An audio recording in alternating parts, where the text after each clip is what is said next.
Sombras saciadas, sombras enhiestas cercenando valles, obras despiertas poblando calles, como luces dormidas que acarician ciudades,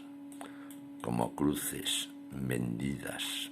que vician verdades, llaves herrumbrosas abriendo cerraduras, claves populosas deshaciendo locuras,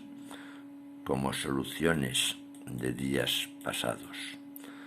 como canciones vacías de brotes soñados. Quisiera esperar noches escandalosas, pudiera poblar